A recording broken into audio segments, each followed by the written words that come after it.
Are you truly stepping into the role of leader in your own life the way you know you're meant to? What shifts would unlock your full potential? It's time to explore those answers with the host of Sacred Leadership, intuitive business coach Sherisse Alexander.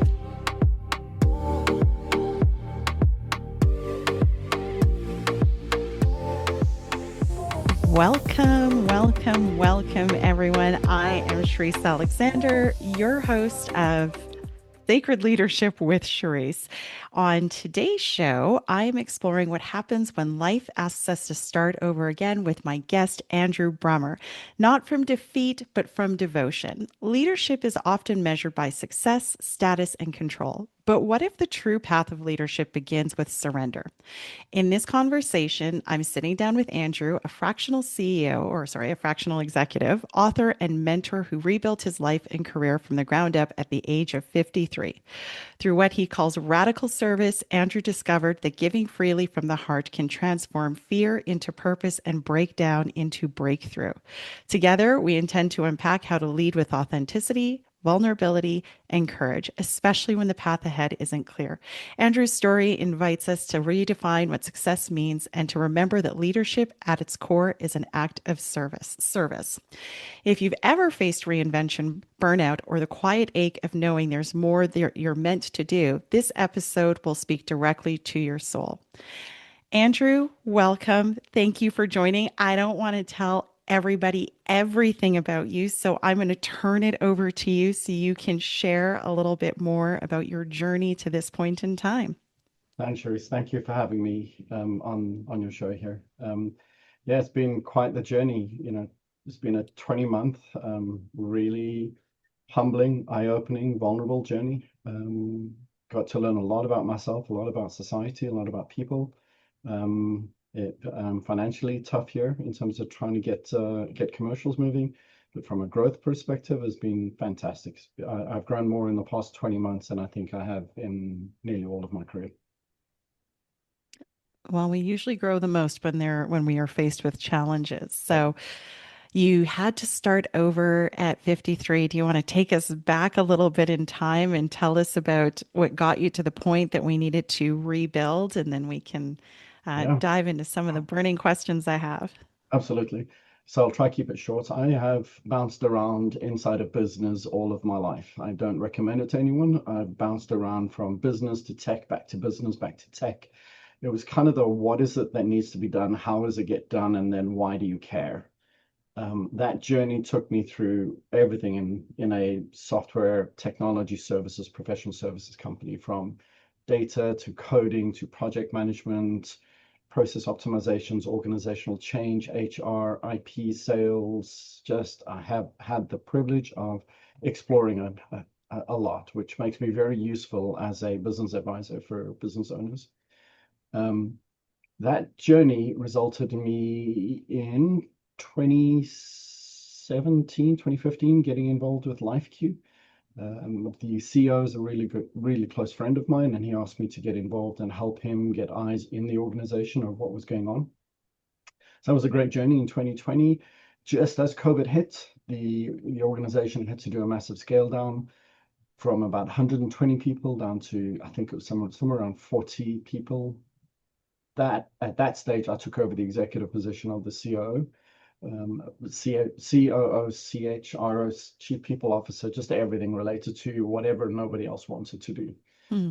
And in fact, my team coined the title for me. And then forward wind 5 years, the CEO came to me, was March of last year. He came to me and said to me, Andrew, if we don't find investor funding, we're probably going to have to wind the company down. And I had spent 9, 10 years walking away from something I was really good at.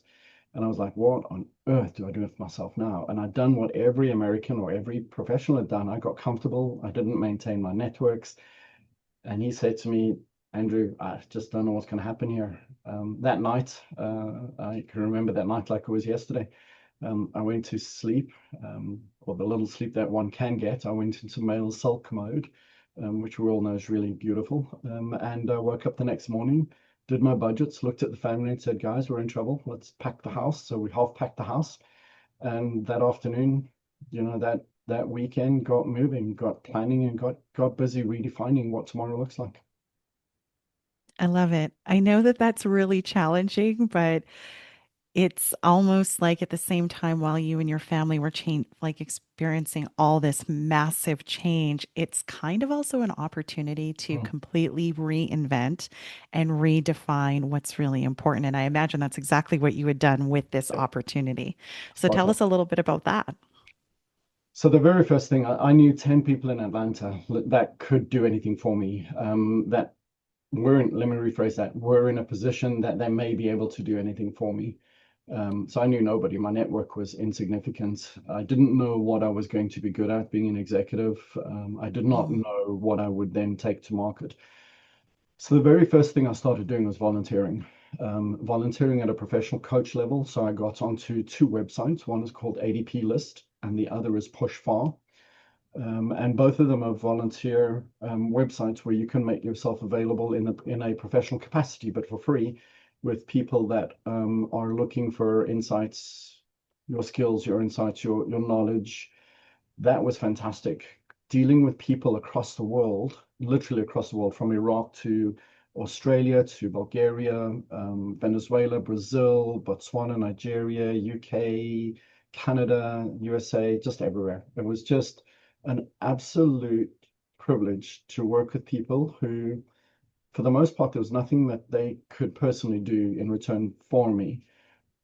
What I got out of it was more than I think any one or the some of them could have done for me. It was that self-awareness of what I'm really good at, what I magnetically draw people into, the excitement, the love for life for people, how you help draw people out. I found I'm really, really good at bringing the best out in people, of themselves. I don't profess at all to invent it. I just am really good at drawing people out and helping them find the exciting part, the best part of themselves, and helping them rediscover themselves. Um, that journey got me involved into being very self-aware, not, as I said, not receiving anything, but I grew an awful, awful, awful lot in what I did. And I would encourage anyone that is at any level of a profession, get involved in professional volunteering in the space that you aspire to be in. So if you're going to if you're working yourself to get somewhere in 2, 3 years' time, start volunteering in that space now. Start mentoring, do your homework, start networking in that space now. So you're ahead of the curve of where you want to go. If you network and mentor in or coach in where you are today, when you pivot, you will be pivoting with people who you're going to have to walk away from, not people that you're going to walk into. So that was an eye opener, and from then, life got crazy. I'll just give you the short version. I've written two books, Leading Magnanimously and You Decide. I have coached, I think, somewhere around 15 startups in helping get themselves ready. I've and not just get the pitch decks ready, but become the executives they are in the company that they own. How do you help someone become just be in a room, and instead of begging people for money, um, actually be in the room where you own your company, you own what it is, and people want to engage with you. They want to invest because you're representing it so beautifully, and it changes that mentality.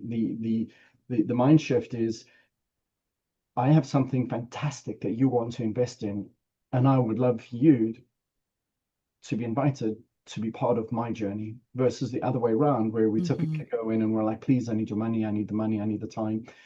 And I've mentored a lot of people, and that eventually I was a fractional COO, but that was quite difficult.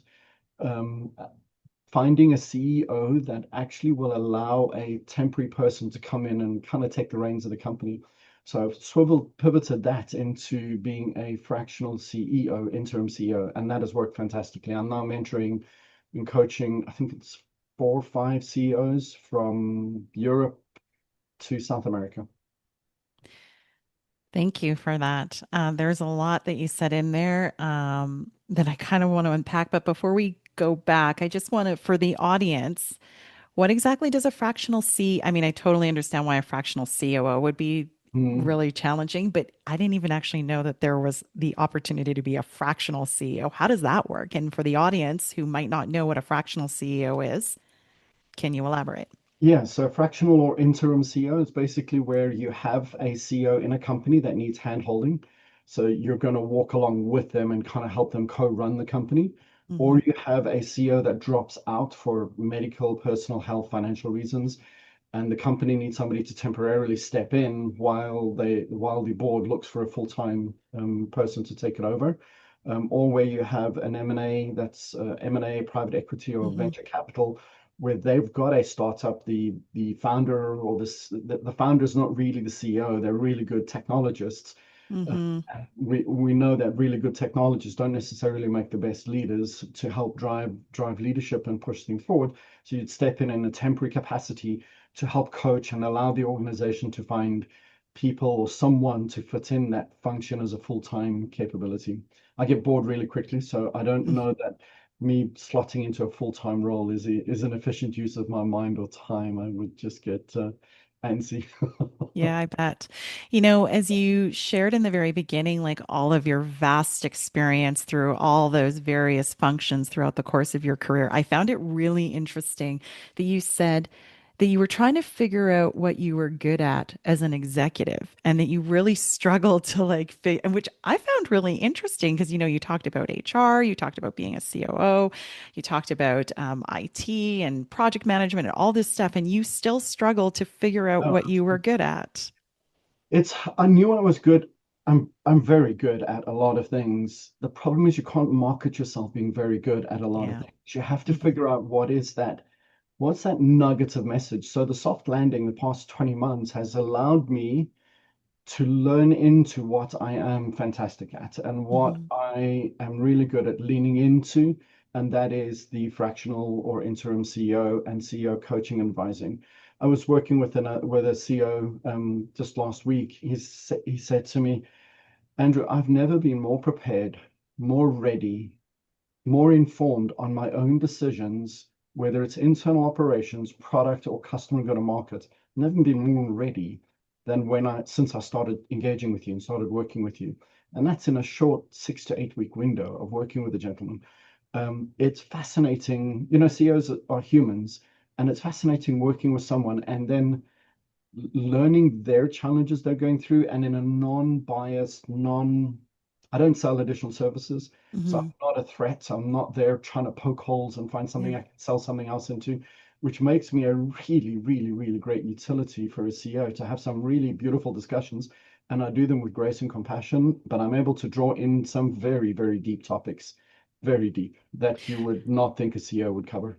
Yeah. And what a beautiful, I love the where you've actually landed because, with our journey, I work for Watt Renewable Corporation, and a lot of what you said really resonated, especially when you were talking about, you're on this hunt for money, right? You're out there, you're literally door knocking, and that energy that you talk about, where it's like, please work with me, please, I've got something really great, Yeah, I promise you, right? yeah, And then if you can like really empower the leadership team and help begin to build a leadership team where they can really stand in that power and just know we've got a solid leadership team, we've got a great product, or we've got a great service. And what we're offering you is the privilege of yeah. getting in on the ground floor. So fantastic. Hats off to you to like being able to open yourself up to really offer that service in the marketplace where it's absolutely needed. So kudos to you, Andrew, with that.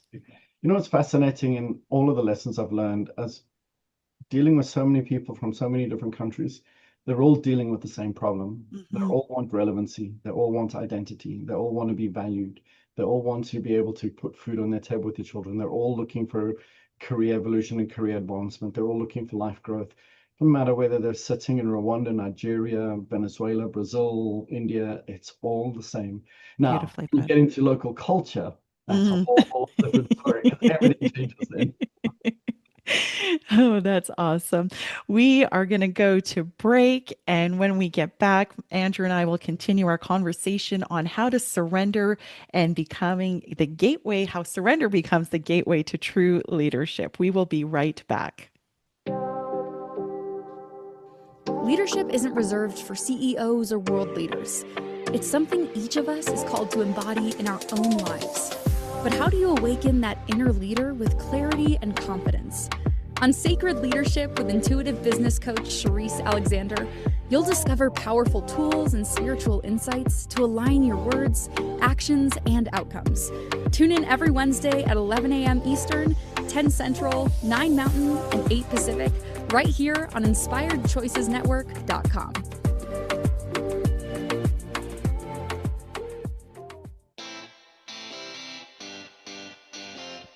Are you a subject matter expert? Are you here to share your expertise with an audience waiting to hear from you in only the way you can deliver? Are you ready to have your voice amplified across the airwaves? Inspired Choices Network has a global radio platform streaming to millions of people across the world. Professionally produced and supported by an accomplished team every step of the way, you can broadcast from anywhere in the world, knowing your voice matters, and we ensure it is delivered with ease and efficiency. Eager to hear your message, the world awaits. Contact us today to become an Inspired Choices Network radio host. Email become a host at inspiredchoicesnetwork.com. This is Sacred Leadership with Sherisse Alexander. To participate in the program, join the live studio audience in our chat room at inspiredchoicesnetwork.com. You can also send an email to Sherisse@pavitraleadership.com. Now back to the program. Welcome back, everyone, to Sacred Leadership with Sherisse on the Inspired Choices Network, where today I am joined by Andrew Brummer. And today we are talking about how surrender becomes the gateway to true leadership. So, in the first segment, Andrew was giving us all the background and all of his experience in the corporate world, from IT to project management to HR to, pretty well everything. And ultimately found himself in a position where he needed to reinvent himself. So I did want to go back a little bit. And you had mentioned when, you were faced with this challenge, and really, I think you said it started about 20 months ago. So so that would have been right in basically 2023. Yeah, of 2023. Is that right? Of 2024. Yeah. What have you found has been the struggle, I suppose, in that surrender piece, right? Because we're talking about how you ultimately have to surrender to find the true gateway to leadership. What was the biggest and most difficult thing for you to actually surrender? So I'm not a morning person. So I would say the journey has been so transformationally learning. I don't know that much has been, actually, let me correct that. I am a contextual recluse. So what that means is when I go to a conference, if I am doing booth duty at a conference, I can have great discussions with people, fantastic discussions, and I will help people figure out. I can go meet a new customer tomorrow, and I can help them figure out what is the problem they're trying to solve and how to go to market and how to implement it, how to make it real. But given that I met those same people at an evening event at that conference, I cannot engage with the person. I just can't even walk up and greet them and talk.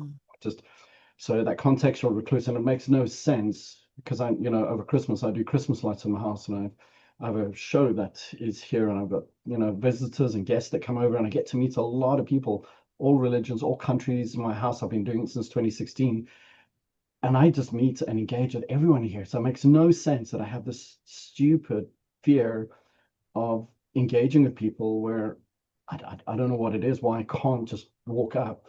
That has been difficult. And I had a sales guy, a CRO.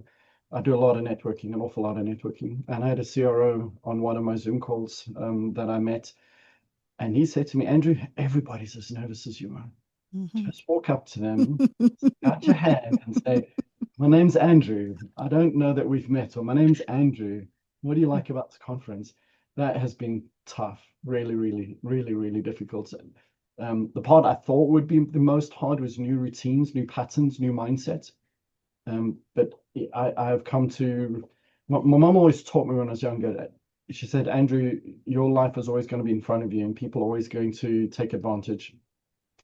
And I had a fairly interesting childhood, as we all have, and she just said to me, Andrew, no one's going to fix anything. You need to get in front of it. This whole mindset, and that came out in this journey of waking up and changing patterns, waking up 30 minutes early to write the books, waking up Hmm. an hour earlier to go walking every morning and focus on health and wellness. So I thought mindset and patterns was going to be tough, but it wasn't. It was stupid networking. It's like really,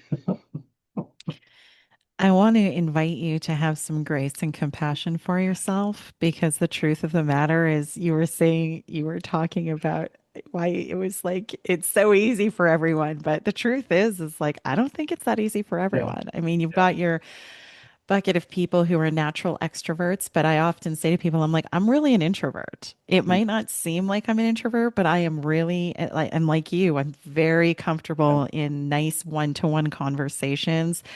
It takes a lot for me to want to get up in front of other people. So I have to say to you, have some grace and compassion. And we're all people just walking around on this yeah, giant rock yep, trying you've to got them. exactly. So you're not alone is the Yeah, point yeah. that I wanted I to get learned at. that. I did learn that. It's been quite, again, one of those, just one of the many lessons I've learned through these past 20 months. Yes. Excellent. Now, you talk about radical service, and you were talking about this here in the first segment in relation to like volunteering, and that was actually the first thing that you had done. So you talk about professional service and radical, and like how that's kind of a radical service is like the pathway to like leadership as well. Let's dive into that a little bit. What does that really mean to you? Um, so as we all know, effective leaders are servants. We serve other people, and by serving other people, you get obstacles out their way. You help them cross chasms that they never thought they could. You expose them and help them fail at things and fail gracefully and safely. And you help them recover and you protect them. Um, when I stepped in to do this, it really was focusing and saying, when I was younger, I used to do a lot of volunteer stuff, an awful lot of volunteer stuff in South Mhm. Africa when I was born. I did a lot of volunteer work in and around the professional space, the off-road rescue, just a whole bunch of things. And that kind of went away as I was working in the US, trying to work through the H-1B process. And then when I had the citizenship, I got comfortable and lazy and I've slotted into what most human beings do is everything is okay. I don't need to worry. I've got control of this thing. And then it came around and slapped me.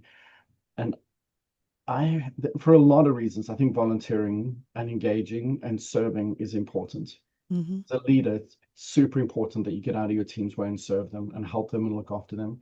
As a human being, it's super important that you find ways in which you can help. The world's in a very funky spot right now. It's kind of Mhm. really odd spot. How can you step in your small way? Because there's no big thing that's going to change anything right now. It's all small matters of kindness, of grace, of leaning in and helping and nudging people forward. And how do you, as a professional, if you're a project manager or a UX UI developer, or you are a supply chain optimizations person, or you're in finance, how do you take your skills and help the generational divide kind of find itself and bring itself back together? How do you help this younger generation? Don't tell them how to do what they need to do, but share the life wisdoms of things that they need to avoid and do a shared learning. And by doing that, we get rid of the ageism myth or perception that is out there. Um, but it really just is leaning in. And I've heard a lot of people say, don't volunteer in the space that you are a profession at. I think everything has got so complex now. It doesn't just help that you're driving bagels around and, you know, restocking food pantries and that. You have to take a step back and say, how can I help the generational divide narrow itself? How can I help it bring itself together? And how can I help people that want to learn, that want a different tomorrow? Because if people don't want a different tomorrow, then nothing you're skilled at is going to make it any difference whatsoever. But how do you surround yourself and how do you get involved with people to help them find their new version of tomorrow? I think part of the challenge with helping people see a potentially different vision of tomorrow is that, I mean, let's just be honest, things feel really bleak right now. Mm, It doesn't matter what corner of the world you're in.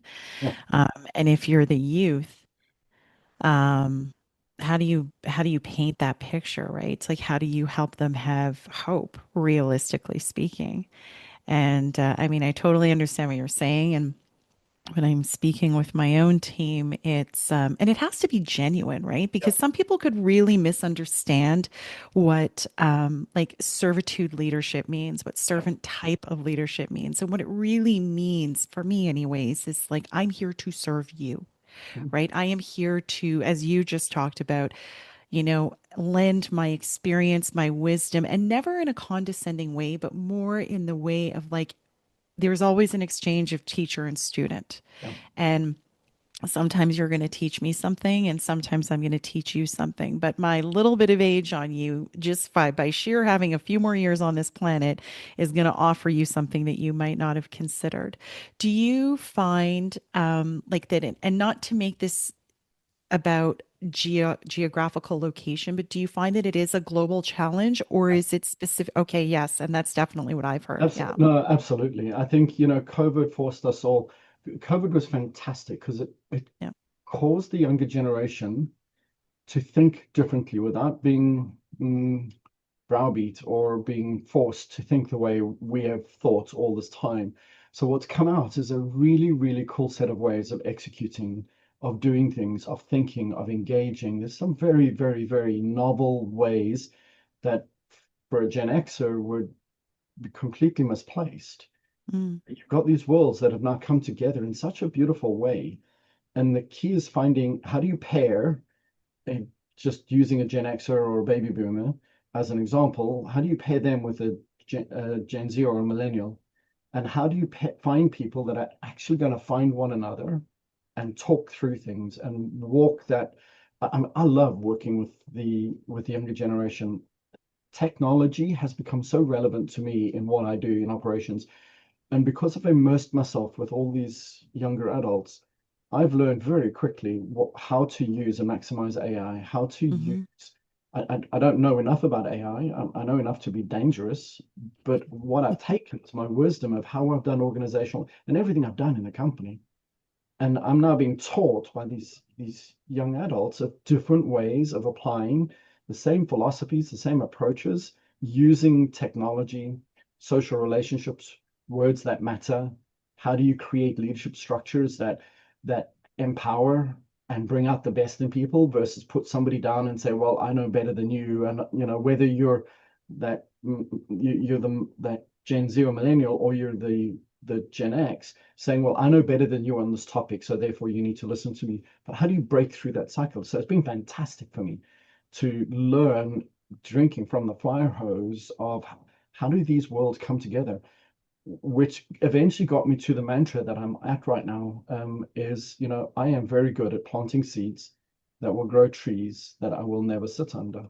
mm, Very, very mm. good at that. I'm very good at that. But I'm not good at that because of me. I'm good at that because I'm open-minded to say that all of the methods, know-how, knowledge that I've gained over time is still applicable today completely, just done differently, using different words with different levels of respect and different levels of compassion and care and engagement. I love what you just said. I am very good at planting seeds for the trees I will never sit under. And that is a very different type of leadership. And it's Yeah, the type of leadership, quite frankly, is required for today, because what you're talking about is succession or yeah, legacy. It means that I might not necessarily benefit from these seeds that I'm planting. But I think that realistically speaking, if we look at where we are today in businesses and the education system and the healthcare and government, we've lost that exact sentiment of it's not about me. It's about future generations and legacy and succession so that there can actually legitimately be, a sustainable tomorrow. So I completely. love that. Thank you for, I'm going to use it. I'm just going to tell you right now. I'll quote you, but I'm going to use it. And so with that, like what has been like maybe what has been the most effective way for you and globally, right? Because you did say this is not geographically an issue. This is something that is really quite global in terms of bridging that gap. Where have you been able to find like the most success? Because the other thing you talked about was the cultural considerations that you need to make in the various different environments that you're working in. Yeah. So really tough one. So with the folk that are international, um, my mom taught me to accept and love people as they are, not Mm-hmm. to try and stereotype them, and to try and avoid mm, social scope or social definition around any one person, and allow that person to show up the way that person wants to show up, and accept and foster and drive them as much as you can into that. So I had a really good foundation of life where my mom helped me think. I mean, she probably browbeat it into me every day of my life. And I thank her for it. I edify her the whole time about it. I've learned a lot as a result of that. So when I get on with somebody, the very first thing I do is I move it away, any discussion on Zoom or whether it's Zoom face to face. I move the discussion as quickly away as I can from a what do you do? What's your profession? What are you trying to? I move it completely away into a dialogue, because what I don't want to do is to get into a question and answer session. Mm-hmm. You want to the most inspiring, most where people feel heard, where they Mm-hmm. experience themselves to be present, to be heard, to be relevant, and to be valued, is where you can remove the, if I could call it the Facebook page, Mm-hmm. and Yep. get real with people. You used it earlier, the authenticity. If there's one thing I'm terribly guilty of, it's being authentic. I just be as authentic as you can. People feel it, they can smell it through Yeah, the it's true. digitals, they can smell it, and help the person get to a point that it is a discussion and we're talking about one another. And oh, what we do on the work side, that's important, and let's help. But if you don't have the context, you have no idea of what I've been through in life. No idea Mm-hmm. whatsoever. It doesn't matter how I show up for you here. You have no idea what I've been through, and I have no idea what you've been through. So for me to prejudge or precast based on stereotyping, etc., well, what I do is I do the discussion a disservice, because Yeah. now I come in to the discussion of the predisposed notion of who are you, what are you about, and why are you doing what you're doing, versus allowing you to show up right now and say, who are you? What do you believe in? What's your life purpose? What's your 2, 5, 10-year dream? And how are you driving that dream? How are you owning that? And if you're not, just be comfortable with being part of somebody else's dream. And it's not a bad thing, Mm-hmm. because some people don't build their own dreams, but be comfortable being part of somebody else's dream and vision and hope. So there's so much soft stuff that goes in when you can help someone feel that they are heard. I can't tell you how many calls I get off, and the person says, Andrew, I had no idea what we were going to talk about, but I have not had such a meaningful, valuable discussion in a long time, in a Yeah. very long time. Yeah, I've had people in tears. I've had people celebrating and screaming for joy. I've had follow-on coaching sessions with people to help, to be there, to be an ear for them, to help them walk through challenges. You just never know the small words you're going to use and what the downstream consequence of that is, whether that's in 5 minutes time or in 5 years time. You just don't know. You, Yeah. you don't know. I love that. Very heart-centered leadership, which we're going to talk about a little bit more when we come back from our next break. We will be continuing the discussion around how surrender is the gateway to, oh my gosh, we're coming back. Leadership isn't reserved for CEOs or world leaders. It's something each of us is called to embody in our own lives. But how do you awaken that inner leader with clarity and confidence? On Sacred Leadership with intuitive business coach Sherisse Alexander, you'll discover powerful tools and spiritual insights to align your words, actions, and outcomes. Tune in every Wednesday at 11 a.m. Eastern, 10 Central, 9 Mountain, and 8 Pacific, right here on InspiredChoicesNetwork.com.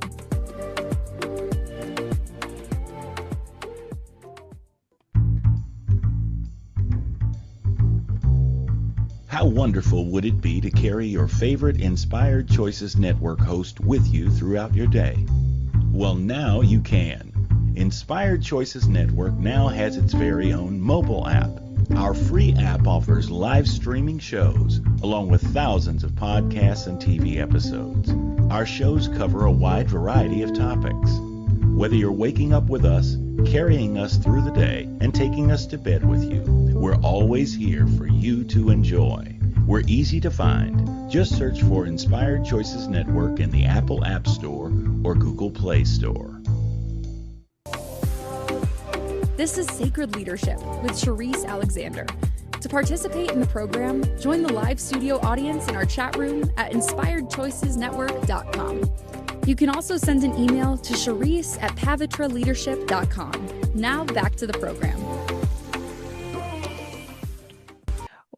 Welcome back to Sacred Leadership with Sherisse here on the Inspired Choices Network. I am joined by Andrew Brummer, and today we are chatting about how surrender becomes the gateway to true leadership. And in the previous segments, Andrew was sharing a lot about his journey to this point in time, his vast experience in the corporate world, from IT to project management to human resources to, I think you've done, it sounded like you did everything except for finance. Well, I do the business finance forecasting, and this I did the finance as well. Okay, so It's not the he's done it auditing, all. not the auditing. Yeah, he's done it all. And at 53, Andrew had to, well, he was forced. We'll say the universe forced him out of his comfort zone and thrust him into a world of chaos, and he needed to reinvent himself. And today is a fractional CEO and an author and a coach and a mentor and many, many other roles. But right before break, Andrew, you were talking really a lot about heart-centered leadership and really coming into these experiences with the COOs that you ultimately mentor, and really trying to, instead of just asking a lot of back and forth like an interview style of conversation, really trying to help them drop their own mask and give them permission to show up authentically, and holding space for them to be very, very vulnerable within that. Now, that is, I would say, new, new style of leadership. But you're the people, your mentees, or the folks that you're working with, have really found a lot of value in that. So I guess what I would ask is, like, that's a lot of giving that you would be doing, right? How do you balance that giving so freely? It's not free, but you get where I'm going with this, so that you're not depleting yourself within that process, if you understand what my question really is. Yeah. Yeah, I think I had the privilege that my mom must have dropped me in a pot of caffeine when I was a kid, because I just have, my kids will say to me, Dad, just stop, take a breath. I am blessed that I love people. I have a boundless amount of energy to give. For me, every discussion is a brand new discussion. I approach every discussion like it's the first one of the day. And when you have that mindset, you cannot but create energy around yourself. You cannot but in infectious. You can't. It's infectious. It influences people. It drives people. It engages people. When you show up and you're deliberate and you're present and you're right there with the person, and you're engaged and you're looking in the eye, and you're really interested in what they're doing and what they're saying, and you have no agenda. You have no outcome that you're just trying to help the person. And if the person's not ready to be helped, then you just acknowledge, well, they're not ready, and you kind of move on, or you figure out where it goes. But it just, for me, I really don't have a good answer for why. I just believe that we all have the choice when we get out of bed to put our foot on the ground. And the balance of the day is up to you. We all have our difficulties, and maybe financial or relationships, and I'm not minimizing any challenges that anyone has faced at all. What I am saying is, it is a mindset for you to wake up every morning when I get off a Zoom with you and get on to the next one. It is a mindset to say that next call is the very first call of the day. And that next person, I'm going to do everything I can to make them feel like this is the most magnificent experience that they've been through. A lot of it comes down, if you've been to a music concert and you've seen somebody like a Neil Diamond on stage, and you see someone like that presenting something, they've been on stage for 70 years of their life, 60 years of their life, and to walk away from that event to feel like that was their very first event. That's not about Neil, it's not about me, it's about the person that you're engaging with, and how do you show up for that person as deeply and richly as you can. because you, again, I'll just go back to, you just never know what rubs off on you in that discussion onto that person and what they take away from it and what they do with the experience they've just had with you. You just don't know. So it sounds to me, and I couldn't agree with you more. And I think that we've all had the experience where you're having a rough day and you have the opportunity to help someone. I personally always find that if I'm having a tough day and I get the opportunity to help somebody with their problem, I feel loads Oh yeah, better. the mind Uh, shift. yeah, 100%. I love it. It's just like it because it totally takes you away from Yeah. whatever you're stuck in and moves you over to someone else. Because it comes about them, not about you. You're Yeah. able to engage with that person and arrive for that person and help that person. And when we do that, we get out of our self-pity wallow mode. Hmm. And again, we all have our challenges. I have a lot of I've got a lot of that I'm dealing with, but you don't allow it to influence. You can allow it to influence you if you want. But I've really, if I'm having a really rough day and I can't surface myself out of it, I will cancel any calls that I've got with people because it's not right for me to take It's true. the energy that I have in the day and to apply it to that person again because I don't know the one careless sentence or words, combination of words I may use that that person will walk away with that Yeah. won't be constructive, that won't be helpful, that won't be caring, loving, and graceful. Yeah, and I that such an important point that you just made there where you said, if you really can't get yourself out of it, like the energy of whatever, we'll call it the funk, Yeah, you will, and I don't imagine that it happens very often, but what a responsible thing to do. And it's such a challenge because when I'm on Instagram and or LinkedIn or whatever your social media platform is that you love, and it's such a balancing act because you've got these leaders that talk about drive, do, push, but like this just real grind kind of energy, right? Which is great.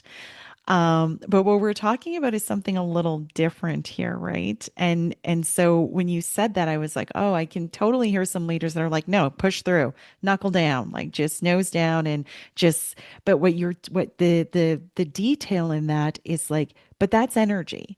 And so now if I can't move myself out of that funk and genuinely be excited yeah. to have this new conversation, then I'm actually doing that person a Correct. disservice because I'm not showing up as Opportunity my best self. and the opportunity loss. You just never know what that person knows, what that Hmm. person's going to teach you on that call. Just think of the opportunity loss when you go in with a narrow mind, limited because of the experiences that you've had, or the energy that's around you for the day, or because the bad call you just had, or the discussion you just had with your bank. When you go into that call, you just don't know what that person's going to do for you. You just have no idea. The amount of people that were 4, 5 degrees, 6 degrees away from me that I did not know, and my LinkedIn profile has blown up. It's grown by 6.5, 7,000 people, but that's the stupid number. The important number is there are something like 580, 600 people that know my name. They know me. They know I've written 2 books. There are 100 and some odd people that have actually helped pass my book on or introduced me to someone or got me part. There are 16 people that I did not know 20 months ago. I did not know 20 months ago. They were not inside my first, second, third degree ancestral circle that I have around myself that have done more for me in the last 20 months than probably anyone has in my entire career. And I didn't know these people 20 months ago. It's all mindset. It's how you engage with someone, how you show up, how you serve them, and how you how you engage with them with an intent to serve them versus an intent to say, I need, I want, please give it. Hmm. Yeah. Service first. And Yep. I've definitely said on this podcast before that back in my earlier days, I was a mortgage broker. And, mortgage brokers are generally paid by commission. And I always found that if I met with a client with the energy of what am I going to get out of this? Like, how can I make this deal come together versus I'm just going to enjoy the experience with the client and I'm going to give them the very best that I can possibly give of myself. Every time it Yeah. would be like those transactions or those relationships with those clients where I was coming in it with what's in it for me versus the ones which were how can I serve? Always. The ones that were, what's in it for me, were challenging. They fell Uh, apart. The client uh, hated me. Like yeah, it was like the yeah, most painstaking yeah. experience. And So, you get into your own head because like these yeah. things are tough, and then you just get in your own head and it becomes your own negative spiral there. If you're caring for the person in part of the company that I was working with, when we had to exit people, I had 24 or 27 people reporting to me. We had to exit them, a lot of them, and when we exited them, I had a bunch of them knocking on the door to say, because exiting someone from a team that is Mhm. deeply passionate, caring, and loving of itself, to exit someone out of that is really, I mean, it's just it's hard, right? It's really Yep. destructive. Um, and when you're doing something right, when and when those team members come to you and say, "When can I come back in? When is the company going to be ready to bring me back in?" Beautiful. There's something real about caring for someone, showing up for them, loving them as they are, helping support them, being that trapeze net that catches them when they fall without telling them how they need to do what they need to do. There's something very, very real about this when you've got these people that come back to you and say, "I know you exited me and I know the company's not in a good spot, but I really want to get back in."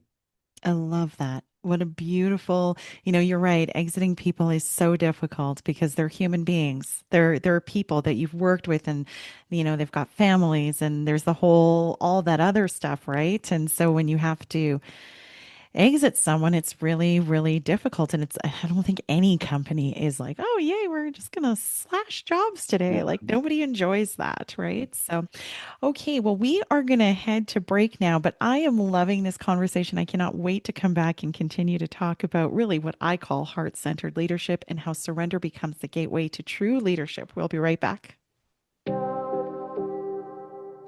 Leadership isn't reserved for CEOs or world leaders. It's something each of us is called to embody in our own lives. But how do you awaken that inner leader with clarity and confidence? On Sacred Leadership with intuitive business coach Sherisse Alexander, you'll discover powerful tools and spiritual insights to align your words, actions, and outcomes. Tune in every Wednesday at 11 a.m. Eastern, 10 Central, 9 Mountain, and 8 Pacific, right here on InspiredChoicesNetwork.com.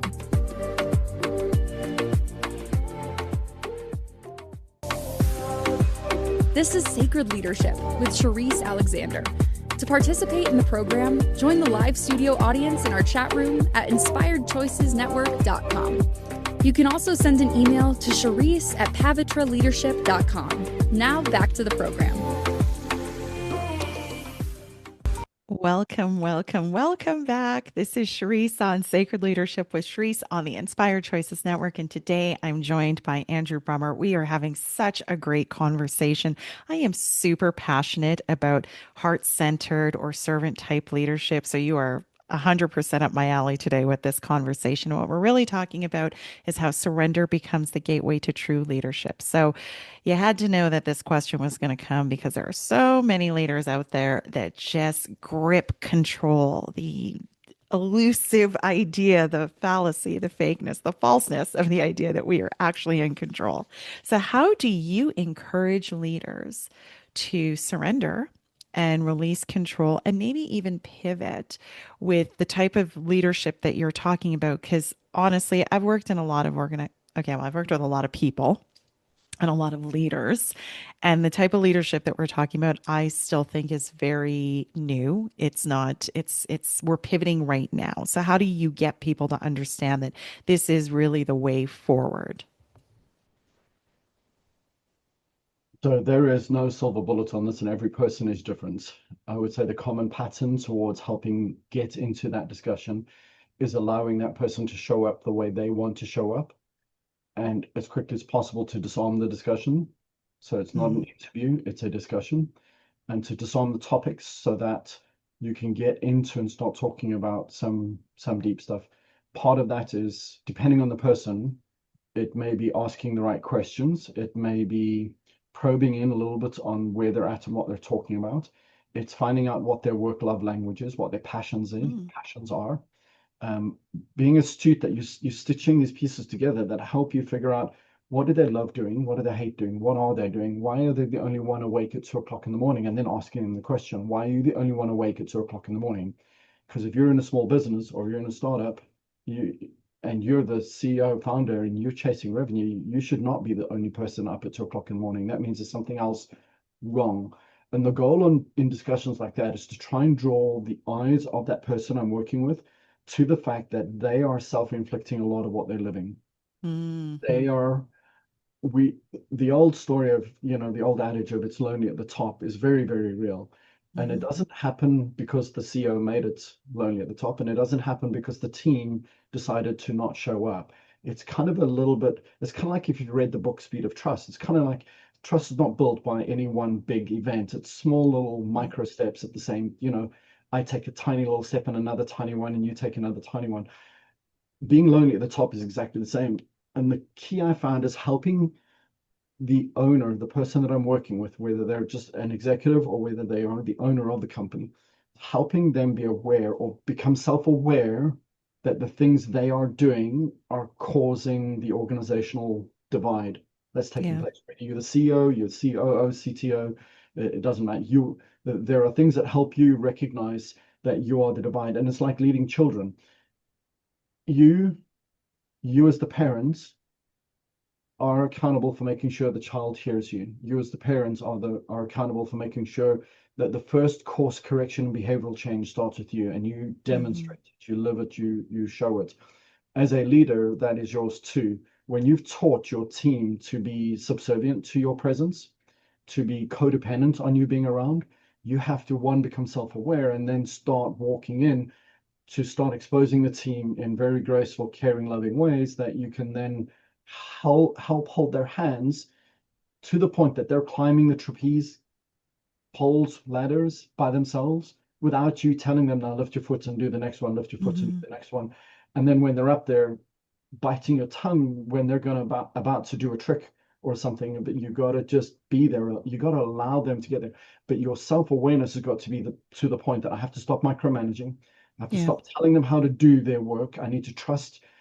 I hire people that I believe can be trained to do their work, and then I get out of their way. Yeah. And that makes me a multiplier. That makes me as a leader a multiplier, because then I can have, I mean, at the last company I was working with, I think I had 16 functional lines reporting into me, functional areas. And if you said to me, what was the company doing in any one of them at any given point in time, I would have told you I have no idea. What I will tell you, I've hired people who know what they're doing. And when they run into a brick wall or they don't know what they're doing, they'll come and say, Andrew, this is the problem I need solved. This is what I need you to do. But I don't do their work for them. I love The it. best thing And you can do is get out of their way.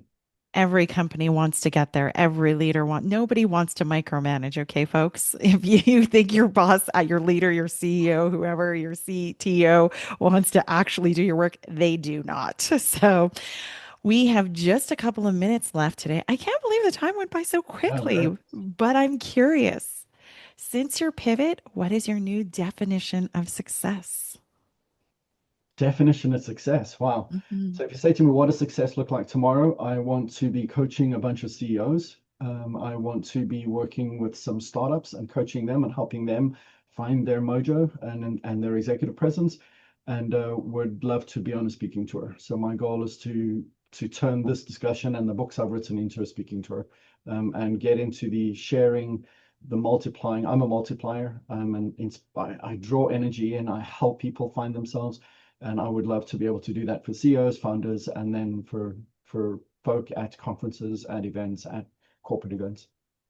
I love that. So the speaking tour, that is that a goal then for 2026? Yeah. Absolutely, absolutely. And that's why I've done a mass reach out and building my brand. I've got my speaking catalog built up now. I have the web page up and running. I have my speaker reel, which is the most difficult thing to do.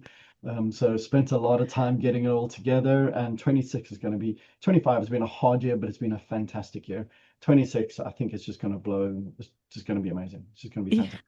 You know why I'm chuckling? Because Uh, literally today you were just like, oh, I found it really hard to like network and like do all of this stuff. And now you're like, I'm going on a speaking tour for 2026.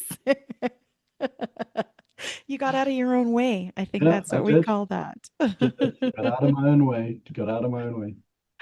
That is so awesome. So, for our audience, thank you so much for joining me today, Andrew, where we got to talk about how surrender is truly the gateway to leadership. We didn't even get to talk about your books, but it has been fantastic having you on the show today. I cannot wait to have you back again. Thank you so much. Take care.